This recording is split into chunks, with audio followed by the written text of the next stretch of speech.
Good morning everyone. अभी से पहले की क्लासों में हमने संधारित्र के संयोजन और संधारित्र की ऊर्जा के बारे में पढ़ा है। आज की क्लास में हम संधारित्र में परावैद्युतांक जो परावैद्युत होगा, परावैद्युत लगा करके हम क्या करेंगे, उसकी ऊर्जा निकालेंगे। तो आइए चलते हैं डिजिटल बोर्ड की तरफ। तो अभी तक हमने संधारित्र की बात की है, जिसमें दोनों प्लेटों के बीच में हमारे पास क्या रहा था, हवा रहा था। लेकिन अब हम निकालना चाहेंगे, इनके दोनों प्लेटों के बीच में हम कोई परावैद्युत माध्यम रख देंगे और उसके बाद हम इसमें जो ऊर्जा संचित होगी वह ऊर्जा निकालेंगे।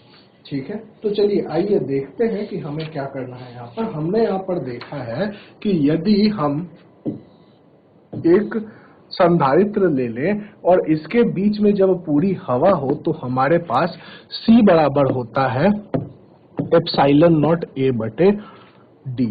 लेकिन यदि हम इसमें कोई परावैद्युत माध्यम रख दें, इन प्लेटों के बीच क्या रख दें, परावैद्युत माध्यम रख दें, जिसकी चौड़ाई जो हो वो पूर्ण ना हो। अभी तक हमने ये भी देखा है कि यदि यहाँ पर क्या कर दें, यहाँ पर एक पूर्ण परावैद्युत माध्यम रख दें जिसकी परावैद्युतांक K है, तो C बराबर क्या हो जाता है, K एप्सिलॉन नॉट A बटे D। लेकिन अब हमें क्या करना है, अब हमें पूरे चौड़ाई में, मतलब जो भी आपके दो प्लेट हैं, उनके बीच में पूर्णतः परावैद्युत माध्यम ना रखकर कुछ दूरी पर परावैद्युत माध्यम को रखना है। जैसे कि समझिएगा, यहाँ हम क्या करना चाह रहे हैं, यहाँ पे हमारे पास एक संधारित्र है जिसमें हम T थिकनेस की कोई परावैद्युत माध्यम रख दे रहे हैं और यहाँ पे इसकी जो पूरी जो चौड़ाई है इनके बीच में, इसको हम क्या बोल रहे हैं, D बोल रहे हैं। तो हमें देखना है कि जो आपकी धारिता है उस धारिता में क्या बदलाव आएगा। इस संधारित्र में यदि हम यहाँ पर कोई परावैद्युत माध्यम रख दें तो इसकी धारिता में क्या बदलाव आएगा। तो देखिए, हमें पता है कि यहाँ पर ऊपर में जो प्लेट है उस पर क्या होंगे, पॉजिटिव चार्ज होंगे। ऊपर में जो प्लेट है उन पर क्या होंगे, पॉजिटिव चार्ज होंगे, और नीचे में जो प्लेट है उनमें क्या होंगे, नेगेटिव चार्ज होंगे। तो यहां से इसके कारण यहाँ पे क्या होगा, एक आपके पास वैद्युत क्षेत्र होगा जिसको कि हम E0 बोल देते हैं। तो यहाँ पे भी E0 होगा, यहाँ पे भी E0 होगा और यहाँ पे भी E0 होगा। लेकिन जब परावैद्युत माध्यम में ये जो E0 होगा, इसके कारण इस परावैद्युत माध्यम में क्या हो जाएगा, सारे पॉजिटिव चार्ज नीचे आ जाएंगे जो बल लगेगा, और सारे नेगेटिव चार्ज ऊपर चले जाएंगे। तो ऊपर इसमें एक ED और लग गया।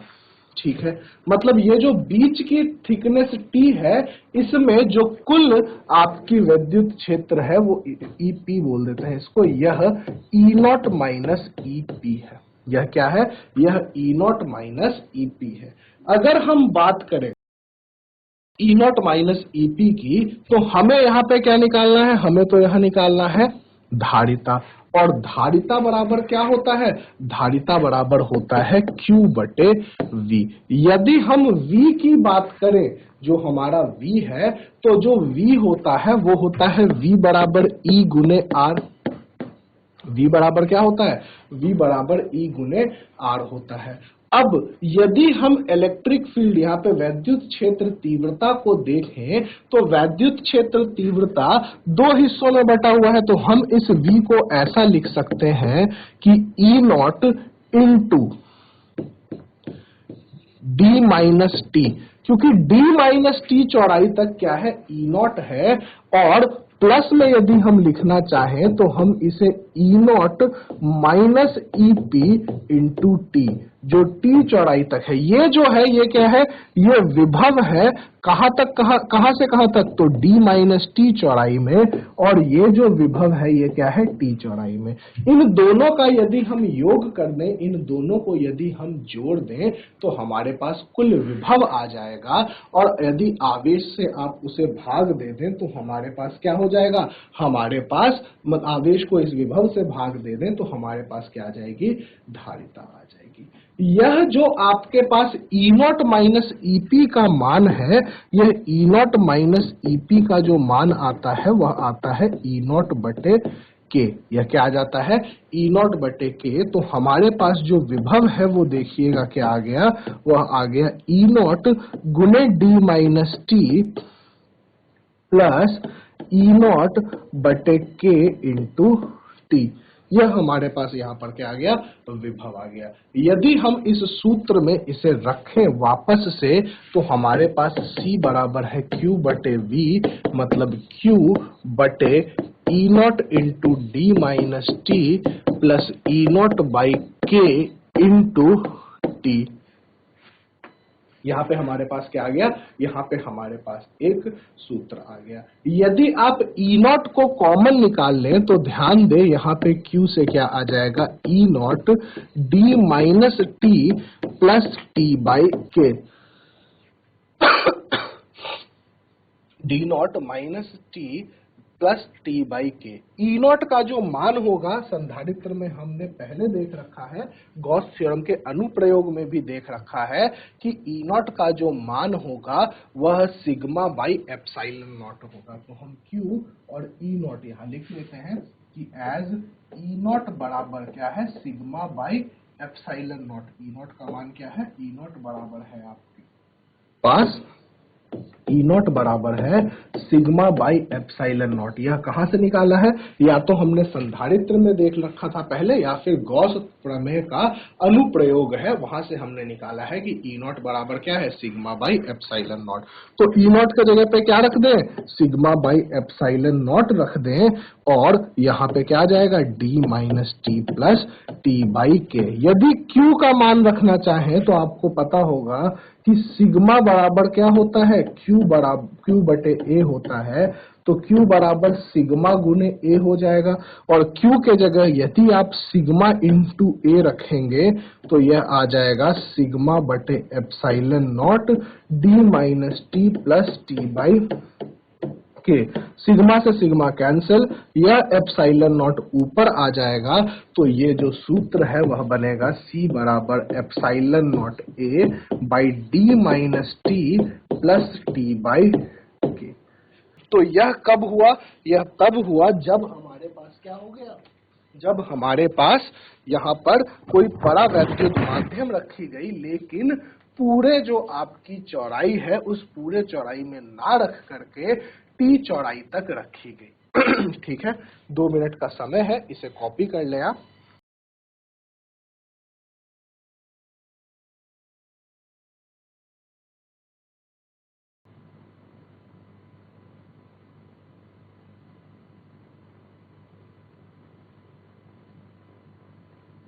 चलिए, तो ये हमारा हो गया कब, जब हमने इसमें टी थिकनेस की। अब देखिए यही चीज हमने पहले, अगर आप इस सूत्र को देखें तो C बराबर है एप्सिलॉन नॉट ए बटे D minus T plus T by के।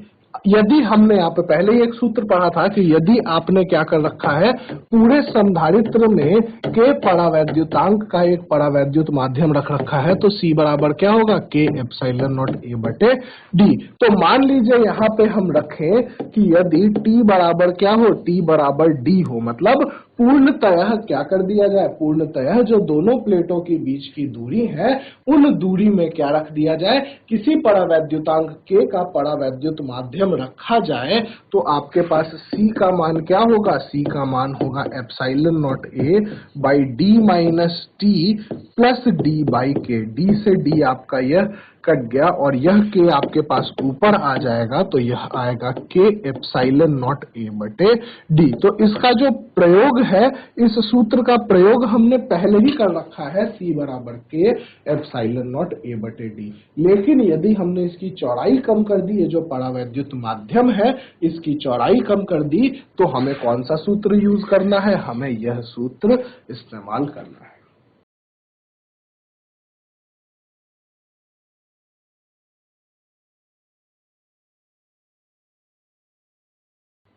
चलिए, यहां तो हमने क्या किया था, हमने टी चौड़ाई की एक परावैद्युत माध्यम रखी थी, लेकिन यदि हम यहाँ पर टी चौड़ाई का एक क्या कर दें, एक चालक रख दें, यदि हम क्या करें, यदि हम संधारित्र के प्लेटों के बीच जो दूरी है उसमें यदि हम क्या कर दें, टी चौड़ाई का एक क्या रख दें, चालक रखते हैं। क्या है? यह चालक है जिसका, यह परावैद्युत माध्यम नहीं है, यह चालक है जिसकी चौड़ाई क्या है? टी है। तो देखिए हम कोशिश करेंगे यहां पर भी क्या करने की, यहां पर भी आपकी इसकी धारिता निकालने की। तो देखिए यदि आप यहाँ टी चौड़ाई की बात करें तो यहाँ पे तो आपके पास ई नॉट होगा, यहाँ पर आपके पास वैद्युत क्षेत्र शून्य होगा और यहाँ पे भी आपके पास क्या होगा? ई नॉट होगा। शून्य क्यों होगा? क्योंकि हमने पहले ही पढ़ रखा है कि यदि आप चालक की बात करेंगे तो क्या होता है? चालक के भीतर वैद्युत क्षेत्र तीव्रता शून्य होती है। चालक के भीतर कभी भी कोई वैद्युत क्षेत्र तीव्रता नहीं होती है।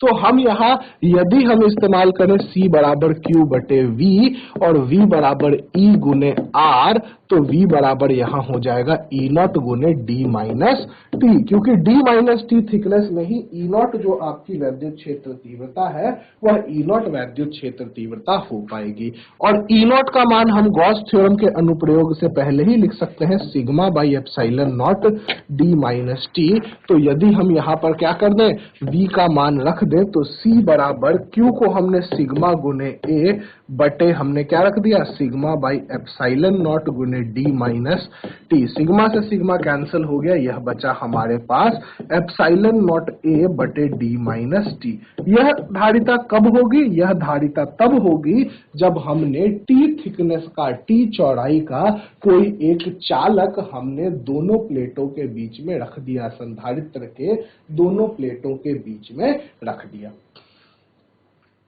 तो हमने यहाँ पर देखा कि यदि हम संधारित्र के प्लेटों के बीच में कुछ भी बदलाव करते हैं तो संधारित्र की धारिता पर क्या बदलाव होता है। तो ध्यान दीजिएगा, एक बार हम इस चीजों को पहले से रिवाइज कर लें। सबसे पहले संधारित्र की जो धारिता थी वह थी C बराबर एप्सिलॉन नॉट A बटे D। यह कब थी? जब संधारित्र कुछ ऐसा था। जब हम दूसरे की बात करें तो दूसरा हमारे पास आ गया C बराबर K एप्सिलॉन नॉट A बटे D। यहाँ पे दूरी क्या रखी गई है? D रखी गई है। यहाँ पे भी दूरी क्या रखी गई है? D रखी गई है, लेकिन यहाँ पे कोई माध्यम भर दिया गया है जिसका परावैद्युतांक K है। तीसरी हमने बात करी कि C बराबर होगा एप्सिलॉन नॉट A बटे D minus T plus T by के। कब? जब इस के परावैद्युतांक के माध्यम को हमने क्या किया? हमने T चौड़ाई की एक पट्टी रख दी इनके बीच में। चौथी हमने बात करी कि C बराबर हमारे पास क्या होगा? एप्सिलॉन नॉट A बटे D माइनस टी। ये कब? जब हमने यहाँ पर क्या रख दिया? यहाँ पर हमने एक T चौड़ाई का क्या रख दिया? चालक रख दिया।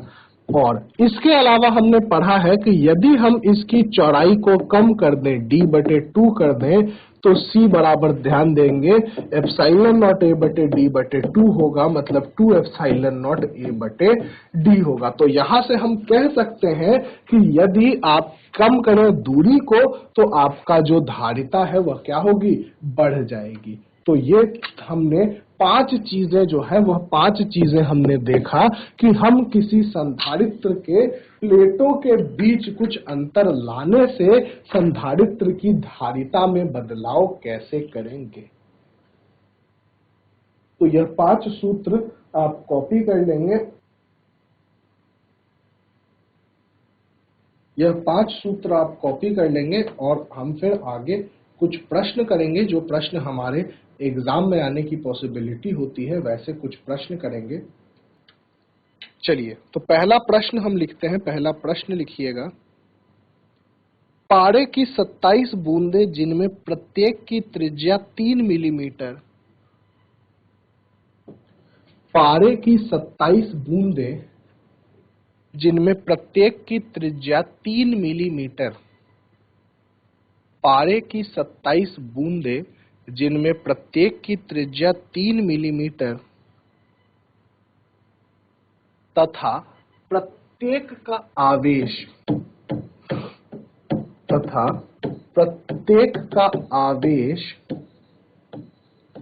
10 के पावर माइनस 12 कूलाम है, तथा प्रत्येक का आवेश 10 के पावर माइनस 12 कूलाम है।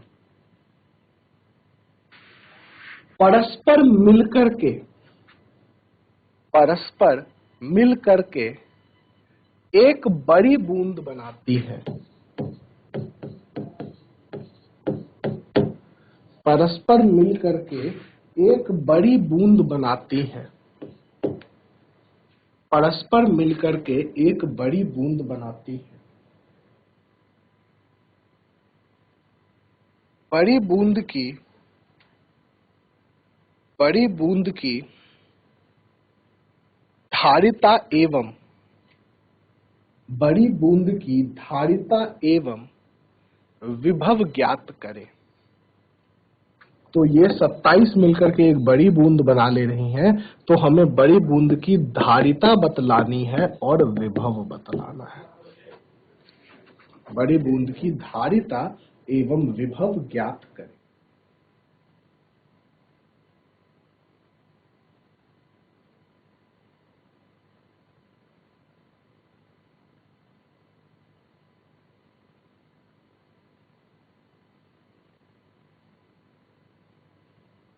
दो 3 मिनट का समय है आपके पास इस प्रश्न को करने के लिए।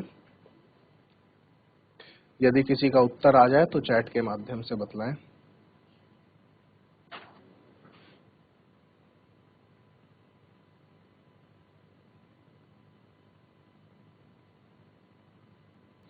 प्रश्न एक बार फिर सुन लेंगे कि पारे की 27 बूंदें जिनके प्रत्येक की त्रिज्या 3 मिलीमीटर है और आवेश 10 के पावर -12 कूलाम है, परस्पर मिलकर एक बड़ी बूंद बनाती है। बड़ी बूंद की आपको धारिता बतलानी है और विभव बतलाना है।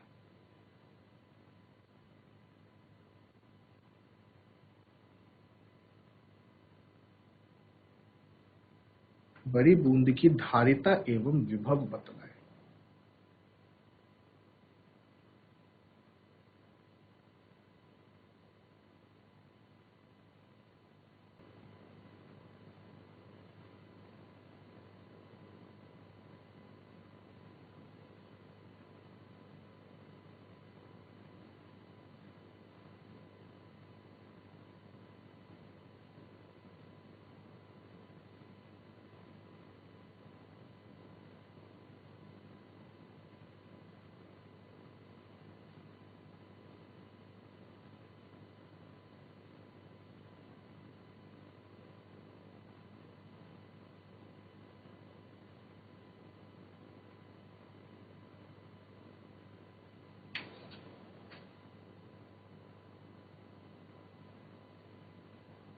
चलिए तो देखते हैं यहाँ पे हमें सबसे पहले क्या करना है। क्योंकि 27 छोटी बूंदें मिल रही हैं, तो 27 छोटी बूंदों को मिलने से एक बड़ी बूंद बन रही है।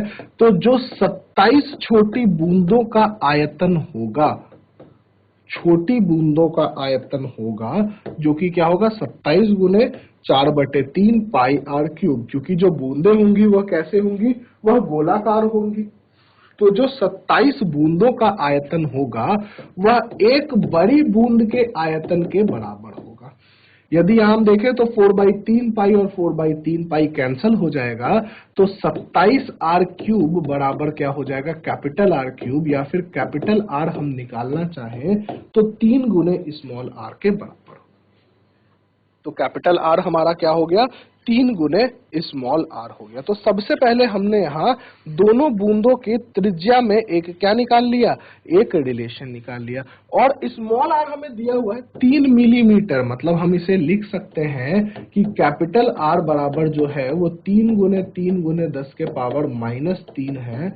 मतलब 9 गुने 10 के पावर -3 मिलीमीटर है। तो हमें यहाँ से क्या पता चल गया, कैपिटल आर पता चल गया। क्योंकि ये बूंदों की बात की गई है, मरकरी की बूंदें हैं, पारे की बूंदें हैं, तो यह क्या है, यह एक तरीके से आपके पास गोलाकार चालक है। बूंदों की जो शेप है वो क्या है, गोलाकार है। तो यह एक तरीके से क्या है, गोलाकार चालक है। तो इसकी जो धारिता होगी वह क्या हो जाएगी, C बराबर 4 पाई एप्सिलॉन नॉट आर हो जाएगी, कैपिटल आर हो जाएगी। मतलब यहाँ आप क्या लिख सकते हैं, यहाँ आप लिख सकते हैं 4 पाई एप्सिलॉन नॉट का मान होगा 1/9 इंटू 10⁻⁹ और आर का मान आपको पता है 9 इंटू 10⁻⁻3।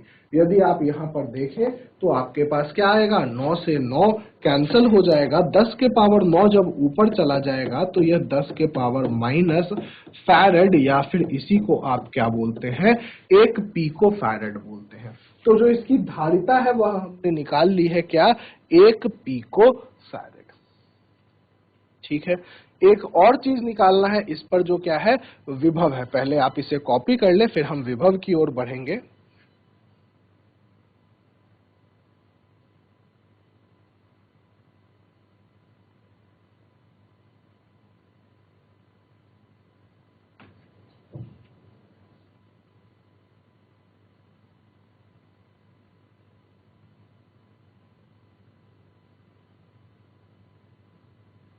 तो चलिए यहाँ पे हमने क्या निकाल लिया, यहाँ पे हमने धारिता निकाल ली है। अब हम विभव की बात करेंगे। तो विभव निकालने के लिए आपको पता है कि विभव बराबर क्या होगा, Q बटे C होगा। विभव का मान क्या होगा, Q बटे C।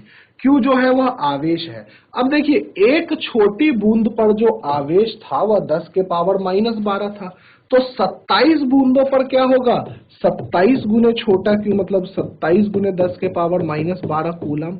और यही आवेश जो होगा वो बड़े वाले गोले पर होगा, मतलब 27 गुने 10 के पावर माइनस 12 कूलम जो है वह आवेश कहाँ चला जाएगा, बड़े वाले गोले पर चला जाएगा। यदि हम यहाँ पे क्या लिखना चाहें, कैपिटल Q लिखना चाहें, तो यह क्या हो जाएगा, यह हो जाएगा 27 गुने 10 के पावर माइनस 12 कूलम बटे 10 के पावर माइनस 12 फैरेड। तो ये 10 के पावर माइनस 12 से माइनस 12 कट गया, तो जो अब विभव बचा वह विभव क्या बचा, वह विभव बचा 27 वोल्ट। तो विभव जो बड़े बूंद के कारण होगा, जो बड़े बूंद के कारण विभव होगा वह क्या होगा, 27 वोल्ट होगा।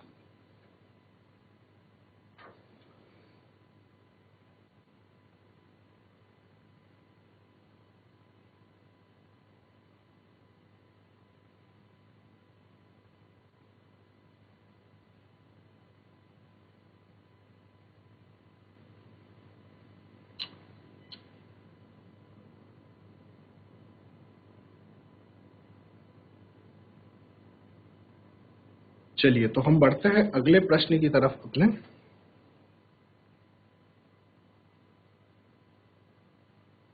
यहाँ पर एक संधारित्रों का नेटवर्क दिया हुआ है कुछ इस प्रकार का।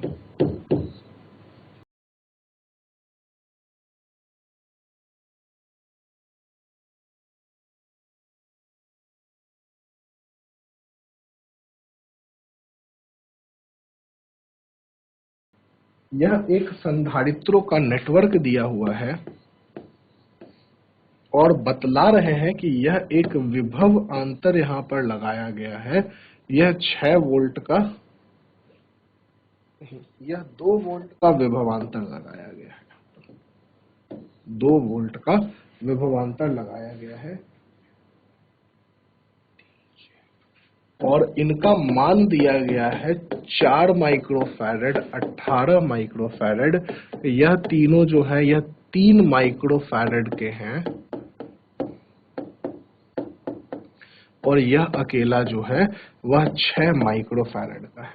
तो आपसे इस चीज में 2 चीजें पूछी गई हैं। सबसे पहला आपसे पूछा गया है कि जो आपकी तुल्य धारिता होगी, यहाँ पे A पॉइंट बोला गया है और यहाँ पर B पॉइंट बोला गया है, तो आपके पास सबसे पहले तुल्य धारिता के बारे में पूछा गया है। प्रथम प्रश्न यही पूछा गया है कि तुल्य धारिता क्या है, और दूसरा बोला गया है कि जो 4 माइक्रोफैरेड की धारिता, 4 माइक्रोफैरेड का जो संधारित्र है, इसके प्लेटों के बीच का विभव ज्ञात करें।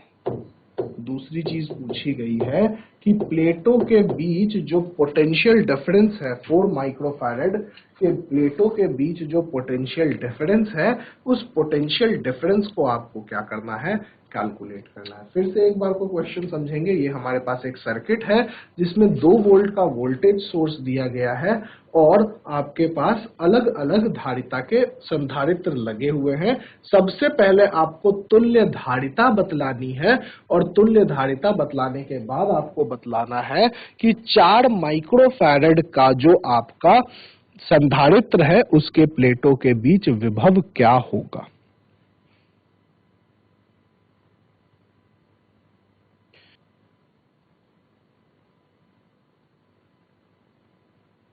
तो तुल्य धारिता पे तो बहुत सारे प्रश्न हमने पहले भी कर रखे हैं, तो तुल्य धारिता आप निकाल सकते हैं।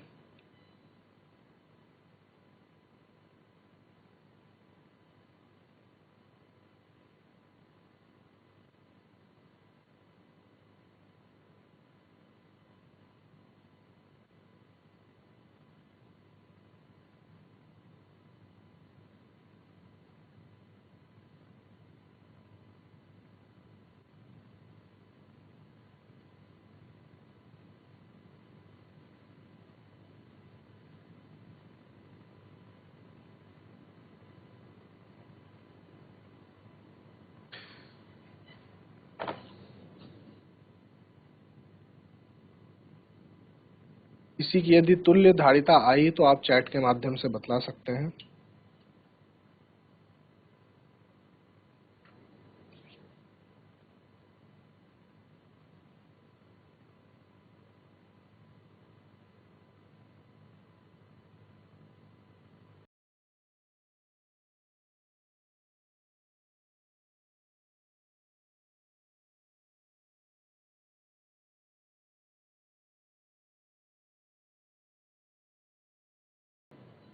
बारह छीने से उत्तर आ रहा है सी बराबर 3 माइक्रोफैरड। यह 3 माइक्रोफैरड जो उत्तर है वह सही है। सी का मान 3 माइक्रोफैरड 12 छीना से आ रहा है, वह 3 माइक्रोफैरड जो उत्तर है वह सही है। तो देखिए सबसे पहले आपको क्या करना है, सबसे पहले यदि आप यहां पर ध्यान दें तो यह जो 3 माइक्रोफैरड के 3 संधारित्र हैं, इन्हें आपको क्या करना है, इन्हें आपको समांतर संयोजन करना है। और समांतर संयोजन करते समय क्या होगा, समांतर संयोजन करते समय आप इन तीनों का योग कर देंगे। तो यदि आप इन तीनों का योग करेंगे तो अब जो हमारे पास सर्किट बनेगी वो कुछ इस प्रकार का होगा। ये आपका 4, यह 18 और यह समांतर संयोजन करके 9 और यह समांतर संयोजन, यह अभी 6 रहेगा। अब इस 18 और इस 9 की बात करें तो इस 18 और इस 9 को आपको किसमें योग करना पड़ेगा, श्रेणी क्रम में योग करना पड़ेगा, जिसको आप कैसे करेंगे, 1/18 प्लस 1/9 बराबर 1/CS। तो यहां से यदि आप क्या करें, यहां से यदि 18 निकालें तो आपके पास 1 प्लस 2 बराबर 1/CS, मतलब यहां से CS का मान जो है वह 6 आ जाएगा। मतलब इन दोनों को आप क्या कर सकते हैं, इन दोनों को आप हटा करके एक 6 माइक्रोफैरड की आप संधारित्र लगा सकते हैं। मतलब अब हम क्या कर रहे हैं, यहाँ पे एक, यहाँ पर एक, और यह एक 6 माइक्रोफैरड का संधारित्र यहाँ, मतलब आपके पास यह 4 है, यह 6 है और यह 6 है। अब इन दो 6 माइक्रोफैरड की जो संधारित्र है, इनका आप क्या करेंगे, श्रेणी क्रम समांतर क्रम संयोजन करेंगे तो यह 4 और यह 12, और 4 और 12 को वापस यदि आप श्रेणी क्रम संयोजन में संयोजित करेंगे तो जो फाइनल कैपेसिटेंस आएगा वह 3 माइक्रोफैरड का आएगा। तो जो तुल्य धारिता हमारी आ रही है वह 3 माइक्रोफैरड आ रही है। तो पहला जो हमारा प्रश्न था तुल्य धारिता निकालना, वह तुल्य धारिता 3 माइक्रोफैरड हमारा सही उत्तर है, 3 माइक्रोफैरड। चलिए दूसरा प्रश्न जो है, प्लेटों के बीच का विभवांतर, 4 माइक्रोफैरड कैपेसिटर जो है, 4 माइक्रोफैरड के संधारित्र के बीच जो प्लेटों का विभवांतर होगा वह विभवांतर ज्ञात करें। यदि किसी का उत्तर आ रहा है इसके दूसरे पार्ट का तो चैट सेक्शन में बतलाएं।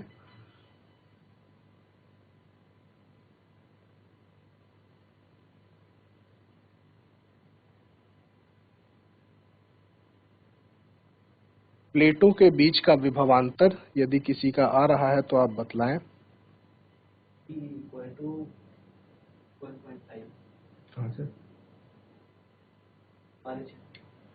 GIC 12 चीना से V = 1.5 वोल्ट उत्तर आया है, वह उत्तर सही है। V is equal to 1.5 volt. GIC 12 चीना से उत्तर आया है, वो उत्तर सही है। तो देखिए, सबसे पहले हमें यहाँ क्या करना है, हमें यहाँ विभवांतर बतलाना है। किसके बीच? हमें बतलाना है 4 माइक्रोफैरड के प्लेटों के बीच। तो हम जो पूर्ण आवेश है वो Q बराबर CV से निकाल लेंगे। जो C अभी अभी हमने निकाला वह कितना है, 3 माइक्रोफैरड है, और जो V है वह V जो है वह 2 वोल्ट है। तो यह क्या हो जाएगा, 6 माइक्रो कूलम। और इसी सूत्र में यदि आप किसके विभवांतर निकालना चाहें तो Q बटे C। यही Q जो है वो 4 माइक्रो फैरड की जो धारिता है उससे भी जाएगा। तो V बराबर 6 बटे C का मान दिया हुआ है 4, मतलब 1.5 वोल्ट, क्योंकि यह भी माइक्रो कूलम में है और यह भी माइक्रो फैरड में है। तो विभव जो है वो माइक्रो वोल्ट में नहीं रहेगा, वह वोल्ट में रहेगा। तो 1.5 वोल्ट जो है वो आपके पास क्या है, वैद्युत विभव है इन दोनों प्लेटों के बीच।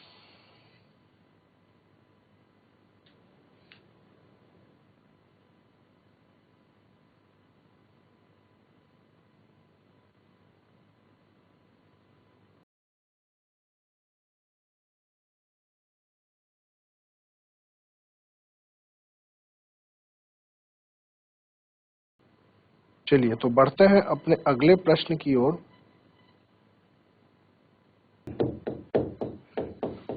एक गोलाकार चालक की धारिता 1 पिकोफैरड है। इसकी त्रिज्या ज्ञात करें। इसकी त्रिज्या ज्ञात करें।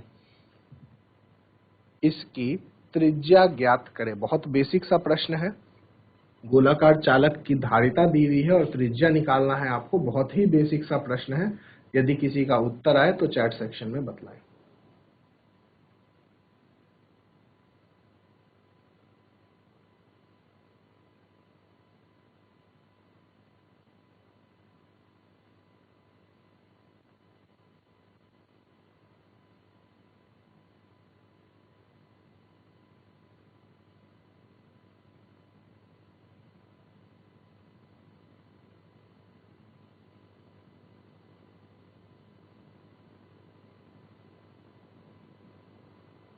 तो देखिए, यदि आपको गोलेकार चालक के सूत्र याद है तो यह 4 पाई एप्सिलॉन नॉट गुने R है। तो यह 1 पिको फैरड मतलब 1 गुने 10 के पावर -12 बराबर 4 पाई एप्सिलॉन नॉट गुने R। तो R का जो मान हो जाएगा वह क्या आ जाएगा, 10 के पावर -12 बटे 4 पाई एप्सिलॉन नॉट, या फिर 9 गुने 10 के पावर 9 गुने 10 के पावर -12, जिसको कि सॉल्व करने पर क्या आएगा, 9 गुने 10 के पावर -3 मीटर, या फिर इसी को आप क्या बोलेंगे, 9 मिलीमीटर। तो यदि किसी आपके गोलाकार चालक की जो धारिता है वह 1 पिकोफैरड है तो उसकी त्रिज्या 9 मिलीमीटर होगी। बहुत ही बेसिक प्रश्न था।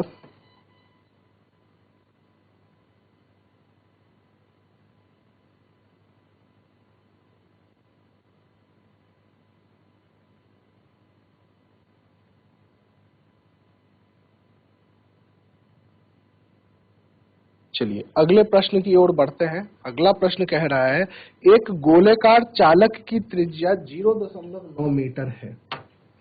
एक गोलेकार चालक की त्रिज्या 0.9 मीटर है। एक गोलेकार चालक की त्रिज्या 0.9 मीटर है। इसको 200 कूलाम का आवेश दिया जाता है। इसको 200 कूलाम का आवेश दिया जाता है। वैद्युत स्थितिज ऊर्जा ज्ञात करें। वैद्युत स्थितिज ऊर्जा ज्ञात करें।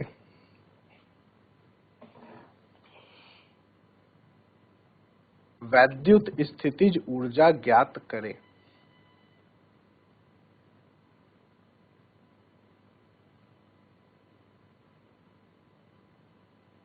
यदि किसी का उत्तर आए तो चैट के माध्यम से बतलाएं। वैद्युत स्थितिज ऊर्जा आपको ज्ञात करना है।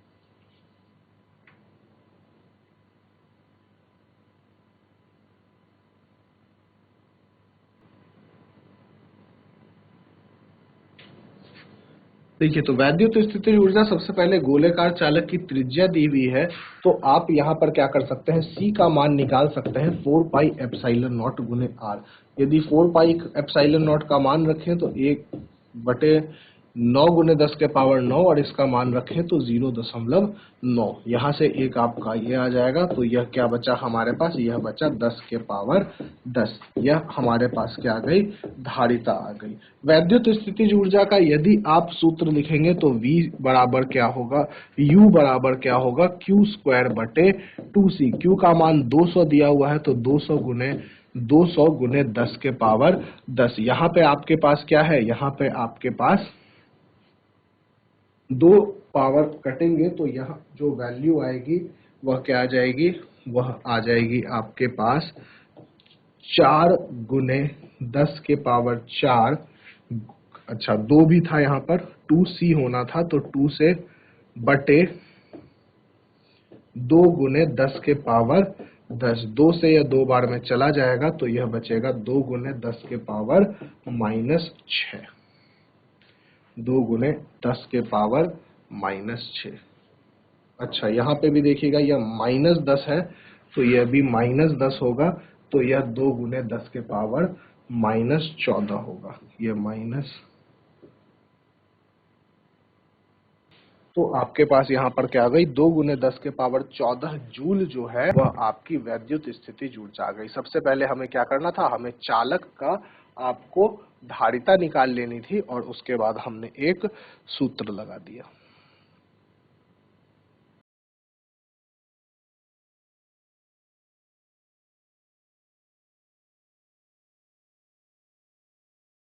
2 गुने 10 के पावर 14 जूल जो है वह हमारी क्या आ गई, स्थितिज ऊर्जा का मान आ गया।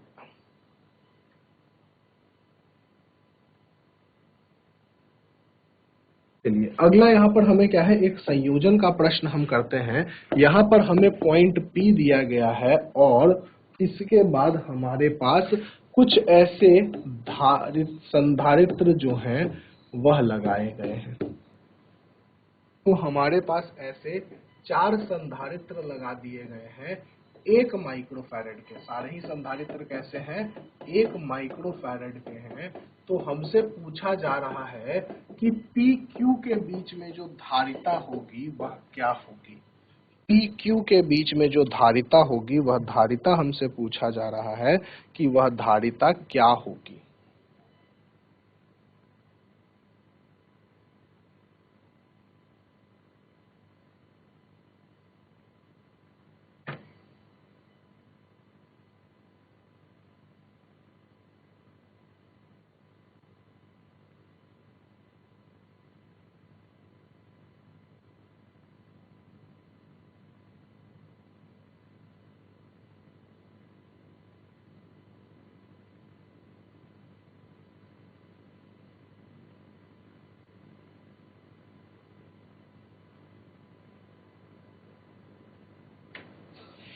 पी और क्यू के बीच की धारिता जो है वह क्या होगी।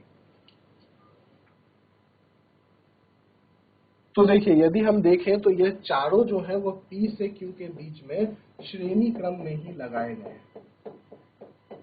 यहाँ पर P है, यहाँ पर Q है, यह सारे जो है वो कैसे लगाए गए हैं, श्रेणी क्रम में ही लगाए गए हैं।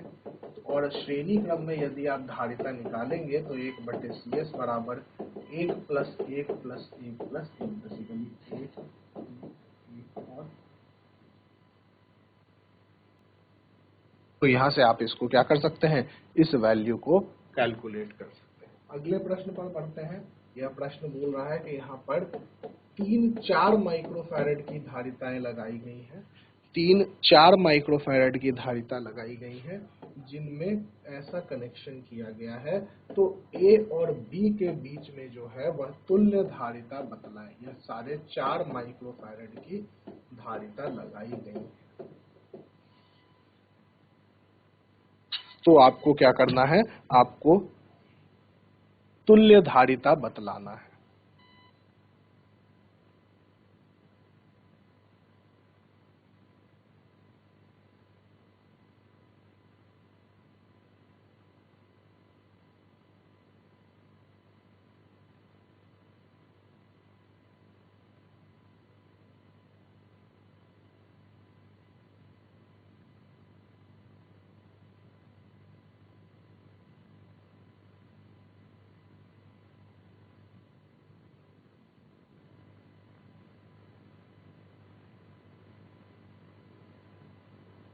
यदि किसी का उत्तर आए तो चैट के माध्यम से बतलाएं।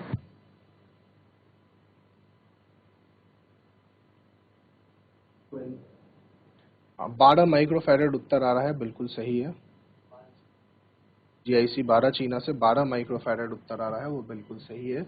देखें यहाँ पर, यदि हम देखें इसे तो हम यहाँ पे क्या कर सकते हैं, हम इस पॉइंट को भी A मान सकते हैं और इस पॉइंट को भी A मान सकते हैं, क्योंकि इस रास्ते यदि हम यहाँ पहुंचे तो इन दोनों के बीच कुछ भी नहीं है।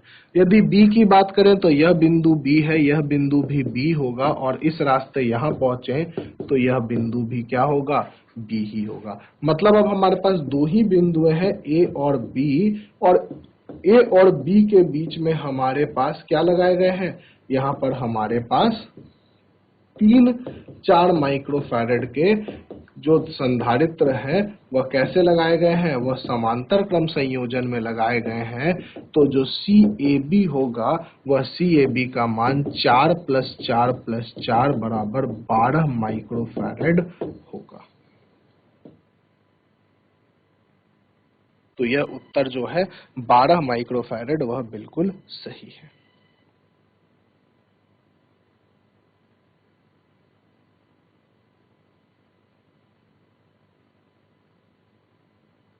संयोजन में एक थोड़ा और अलग सा प्रश्न करते हैं। यहाँ पर आपके पास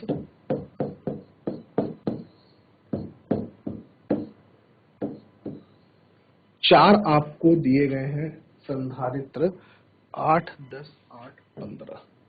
यह 8 और 10, यह 8 और 15 के यहाँ पे संधारित्र दिए गए हैं, और आपको बोला जा रहा है कि जो पॉइंट A और B है, A पॉइंट यहाँ बोला जा रहा है और B पॉइंट यहाँ बोला जा रहा है, तो A और B के बीच में आपसे बोला जा रहा है कि आप क्या करें, आप तुल्य धारिता बतलाएं। A और B के बीच में आपसे बोला जा रहा है कि आप क्या बतलाएं, तुल्य धारिता बतलाएं।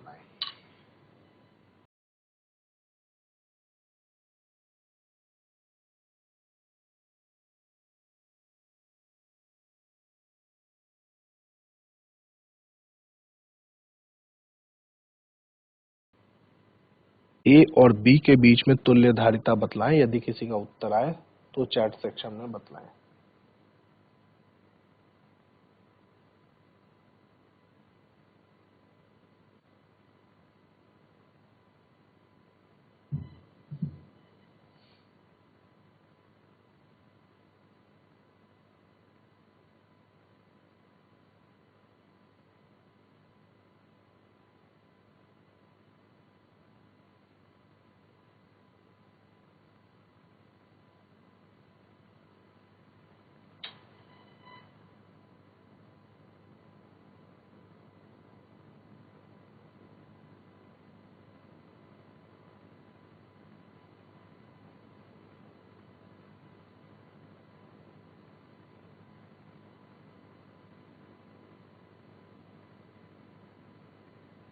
तो देखिए A और B के बीच में आपको तुल्य धारिता बतलानी है, तो आपको A से B चलना है, और A से B आने के हमारे पास दो रास्ते हैं, प्रथम रास्ता यह और द्वितीय रास्ता यह।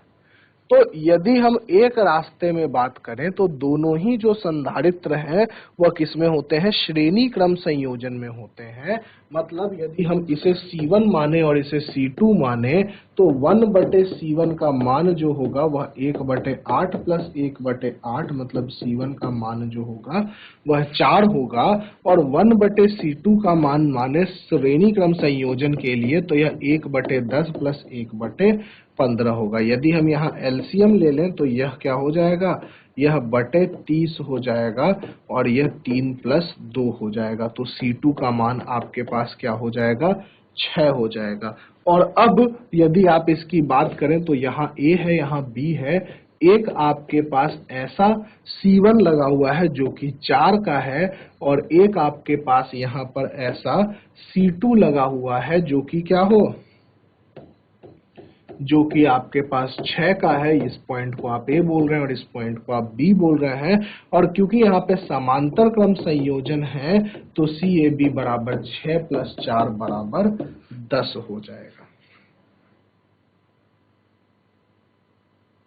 तो यह एक थोड़ा अलग प्रकार का प्रश्न था। यदि आप देखेंगे तो थोड़ा सा अलग प्रकार का यहाँ पर प्रश्न था, जिसमें अलग क्या था, ए और बी की जो आपकी पोजीशन है, जो स्थिति थी, उस ए और बी के पोजीशन को यहाँ पर क्या कर दिया गया, बदल दिया गया, जिसके कारण आपको थोड़ी कठिनाई इस सवाल में आ सकती थी।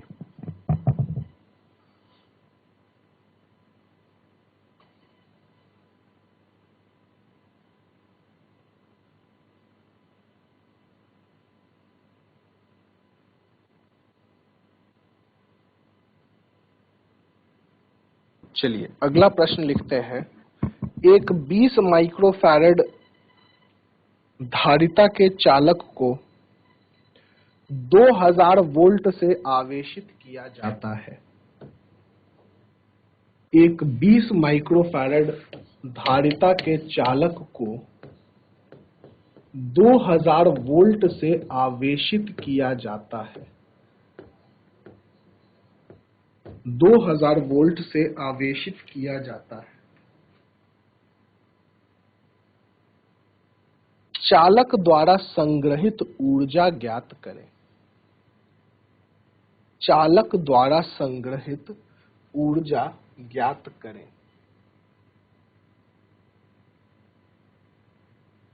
चालक द्वारा संग्रहित ऊर्जा ज्ञात करें।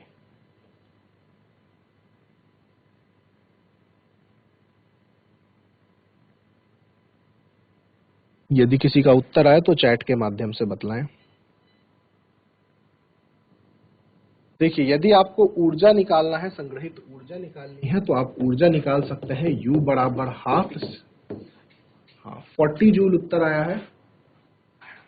GIC काला डोंगी से सही उत्तर है।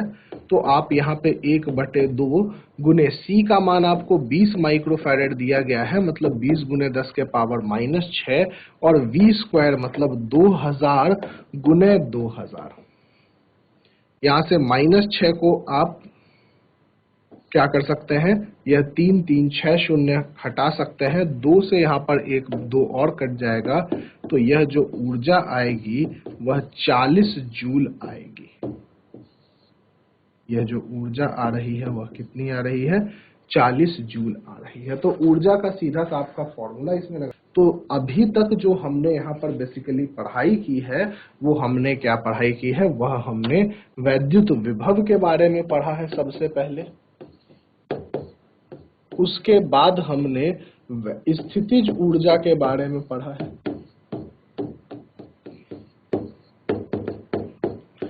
इसके बाद हमने वैद्युत विभव, स्थितिज ऊर्जा के बाद संधारित्र के बारे में पढ़ा है,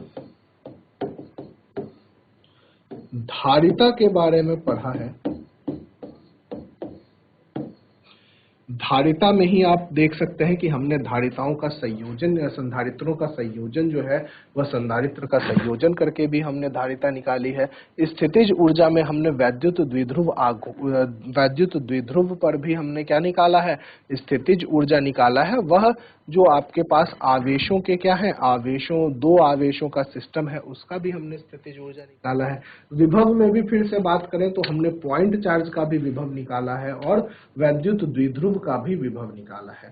संधारित्र में भी हमने क्या किया है, सबसे पहले आपके पास अलग अलग प्रकार के संधारित्र होते हैं वो देखे हैं। धारिता भी हमने, चालक की भी एक धारिता निकाली है, और धारिता हमने पैरेलल प्लेट कैपेसिटर, जिसको कि आप समांतर पट्ट संधारित्र बोलते हैं, वह समांतर पट्ट संधारित्र की भी हमने धारिता निकाल ली है। इसके बाद धारिता के में बदलाव जो होते हैं वह बदलाव क्यों होते हैं, कैसे होते हैं, कि यदि हम परावैद्युत माध्यम लगा दें, परावैद्युतांक K का पूर्ण जगह पर परावैद्युत माध्यम लगा दें, या फिर हम कुछ चौड़ाई में ही सिर्फ परावैद्युत माध्यम लगाएं, ऐसी चीजों के कारण हमने क्या किया है, हमने धारिता निकाली है।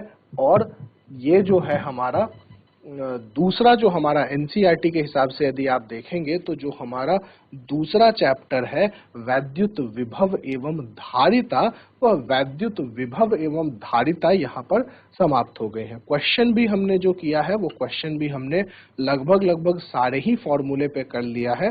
क्वेश्चंस का हालांकि कोई अंत नहीं होता है, आप जितना प्रैक्टिस करना चाहें तो आप क्वेश्चन को प्रैक्टिस कर सकते हैं, लेकिन हम अगर एक एग्जामिनेशन पॉइंट ऑफ व्यू से देखें तो जो भी हमारे लिए इम्पोर्टेंट क्वेश्चंस हैं वह क्वेश्चन हमने कर लिया है। यहाँ पर वैद्युत धारिता के भी क्वेश्चन कर लिए हैं, वैद्युत विभव के भी क्वेश्चन कर लिए हैं। उससे पहले भी हमने, यदि आप पहले चैप्टर की भी बात करें तो पहले चैप्टर में हमने सबसे पहले कूलम्ब्स लॉ पढ़ा था, आवेशों के बारे में पढ़ा होगा, कूलम्ब्स लॉ पढ़ा होगा। उसके बाद हमने वैद्युत क्षेत्र तीव्रता, जो हमारी इलेक्ट्रिक फील्ड इंटेंसिटी है, वह इलेक्ट्रिक फील्ड इंटेंसिटी के बारे में पढ़ाई की है हमने। इसके अलावा हमने यहाँ पर क्या पढ़ा था, इसके अलावा हमने यहाँ पर इलेक्ट्रिक फील्ड लाइंस पढ़ा, और इसके बाद हमने यहाँ पर गॉस थ्योरम, जो हमारा गॉस प्रमेय है, वह गॉस प्रमेय भी पढ़ा। तो ये जो बेसिक चीजें हैं यह हमने यहाँ तक पढ़ाई कर रखी है। जो भी हमारा एनसीईआरटी के हिसाब से आप बात करेंगे तो प्रथम 2 चैप्टर हैं, इनके जितने भी सूत्र हैं यदि आप सूत्रों को याद कर लें तो हमारे पास क्वेश्चन जो है वो क्वेश्चन सॉल्व करने में आसानी हो जाती है। एक दिन और हम मिक्स्ड क्वेश्चन देखेंगे जो कि जनरली नीट और जेईई एग्जामिनेशन में हमारे पूछे जाते हैं। उन प्रश्नों को हम एक दिन देखेंगे, जो भी प्रश्न हमारे पास पहले नीट और जेईई में प्रीवियस ईयर में आ रखे हैं। तो आज की क्लास में हमने संधारित्र के पट्टों के बीच में एक परावैद्युत माध्यम रखा, जो कि पूरे चौड़ाई के लिए नहीं रखी गई थी, और बाद में हमने एक चालक रख करके भी देखा कि उसके धारिता में क्या बदलाव हुई। यहीं पर हमारा एनसीईआरटी के हिसाब से जो दूसरा चैप्टर है वैद्युत विभव एवं संधारित्र, वह समाप्त होता है, और जो हमारी यूनिट है स्थिर वैद्युतिकी या फिर इलेक्ट्रोस्टैटिक्स, वह इलेक्ट्रोस्टैटिक्स यूनिट भी यहाँ पर समाप्त होता है। आगे की क्लासेस में हम वैद्युत चालन या फिर इलेक्ट्रिक करंट, जो वैद्युत चालन इलेक्ट्रिकल कंडक्टिविटी एंड वैद्युत धारा इलेक्ट्रिकल करंट है, उन चीजों के बारे में पढ़ाई करेंगे।